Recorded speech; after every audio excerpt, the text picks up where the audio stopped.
de calidade. A entrada en servizo da nova estación de tratamento de auga potable supón melloras no tratamento da auga con respecto á antiga estación que evitan que se altere o sabor e o olor do líquido. Un cambio que está a ser percibido de forma moi positiva polos veciños. Os lucenses xa notan un cambio no sabor e a cor da auga que chega ás nosas casas. A auga agora é moito mellor. Agua clariña, unha auga que se bebe perfectamente. Yo la bebo también, o sea, yo algo sí que noto, pero ya te digo, pero yo la bebía antes también, ¿eh? O sea, yo no compro embotellada ni nada, yo la bebía y sigo bebiéndola. Sí, mellor, máis cristalina, máis transparente, e a xente dice que mellorou bastante, sí. Vengo hace muchos años de vacaciones acá, desde el 2007, y noto que hay un poquito de cambio con el gusto del agua.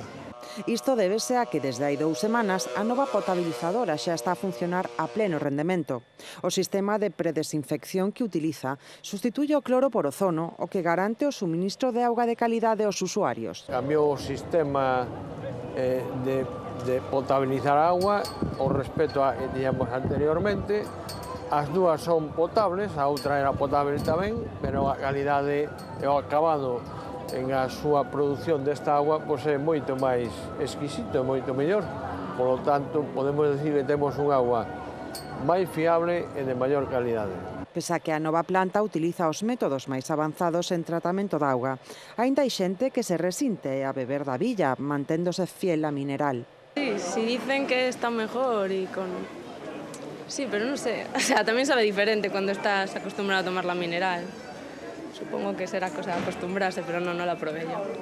O certo é que estudos realizados pola Organización de Consumidores e Usuarios confirman que beber auga da billa é tan saudable ou máis que a embotellada.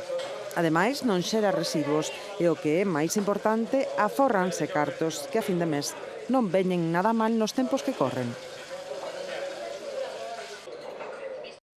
É fundamental no mundo rural, pero non sempre estivo valorado como se merece. Esta percepción está a cambiar nos últimos anos grazas, entre outros motivos, ao traballo que se está a facer desde o movemento asociativo. Unha destas asociacións, a de Mulleres Rurais de Castro de Rei, desenvolven un destacado labor ao longo do ano que culmina coa organización do Encontro de Mulleres Rurais da Terra Cha. Unha visita obrigada foi o edificio do Telecentro. Ali expóñense os traballos dos cursos que organiza a Asociación A Xuntanza ao longo de todo o ano. Venlle facer varios cursos xa, penso volver. E aquí as cousas para a muller rural cambiaron moito nos últimos anos. Como era antes, que a muller non podía sair da casa porque non lle daba tempo. Primeiro tiña que ir co home para fora, despois na casa, despois os fillos e a casa e todo. Agora, grazas a actividades como estas, as mulleres teñen unha vida social a marxe dos traballos tradicionais no campo. A muller rural fai de todo. A parte de traballar fora, que traballa fora ou na explotación, levamos a casa, cuidamos os maiores, bueno, iso é coñecido de todos, nenos e demais.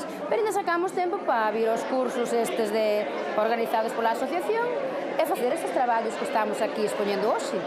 A maioría non bota de menos vivir na cidade. Parece que na ciudad, por exemplo, pues, sería un agobio. Non me gusta logo ter que andar a carreira todas as horas, é dicir, collendo xa simplemente a chave para ter que salir de entrar da casa, para mí xa sería un agobio moi grande. Eu creo que, eu nunca viví na capital, pero creo que se está mellor no rural. Eso, descartado, para min. O pabillón acondicionado polo Concello de Castro de Rei acolle o terceiro encontro no que participaron unhas 300 mulleres de toda a Terra Cha. Ademais da componente lúdica, tiña outra reivindicativa. E sobre todo facer fincapé pois, o traballo que fai esa muller rural, non? Esa muller que, sin dúbida, todas as mulleres merecen o respeto e todo o traballo que levan feito ao longo da historia, pero a muller rural, pois, ao mellor, traballa nunhas condicións diferentes aos que se traballan na cidade. Unhas condicións que cambiaron moito nos últimos anos. Porque melloraron as circunstancias, o traballo logo cambiou, a maneira de traballar. Que antes as mulleres iban á terra tamén se vai agora, pero logo había que facer traballos moito máis duros que agora. Todo axuda a que cada vez se valore máis o papel que desempeña no seu contorno. Porque vamos poñendo así unha mediña de igualdade. Entón, eu creo que mellorou moito en todos os aspectos. Quer tamén tempo de darlle unha miña de máis valoración, non? Porque había mulleres que estaban toda a vida nun fogar traballando, non se daba valor a aquilo. Agora sí. E como remate da festa, non podía faltar o baile.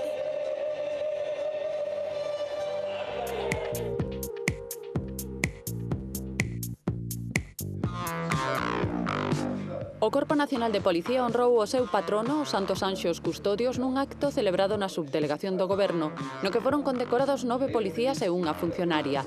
No seu discurso, o subdelegado do Goberno en Lugo salientou a boa coordinación entre os distintos corpos e forzas de seguridade da provincia para acadar os baixos índices de criminalidade nos que se sitúa Lugo. A carpa arroba da Deputación, que recibiu máis de 13.000 visitas cando se instalou en Viveiro, estará en Lugo na ponte do 9 ao 12 de outubro, coincidindo cos días grandes do San Froilán. Trátase da campaña de sensibilización e divulgación para a implantación da Administración Electrónica nos concellos da provincia, que forma parte deste programa financiado con fondos europeos. O horario de apertura público será de 12 a 2:30 e de 4:30 a 10. O presidente de Cantabria, Miguel Ángel Revilla, quen vemos na festa do Berberecho de Foz, volverá este ano a Mariña para pregoar as festas da San Lucas da Pontenova.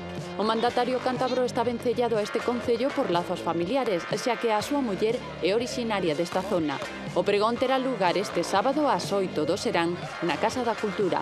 Revilla estivera o ano pasado por estas datas no San Froilán. O Mel será o protagonista indiscutible da 23ª feira que organiza este sábado o Concello do Valadouro. Ás 10 abrirás o recinto feiral na Praza da Concepción Arenal. Haberá venda de mel e derivados, obradoiro de velas e a 1:30 un sorteo con cesta sorpresa. Ribadeo acolle este domingo a 8ª edición da Feira de Produtos da Horta. Nesta iniciativa, organizada polo Concello e a Asociación Asucadoira, participarán 15 postos. Ademais dos produtos hortícolas, tamén haberá outros de conservas, embutidos, queixo ou pan, todos elaborados de xeito artesanal. A feira, que conta co apoio da Deputación, incluirá degustación gratuita destes produtos que ceden os profesionais do sector.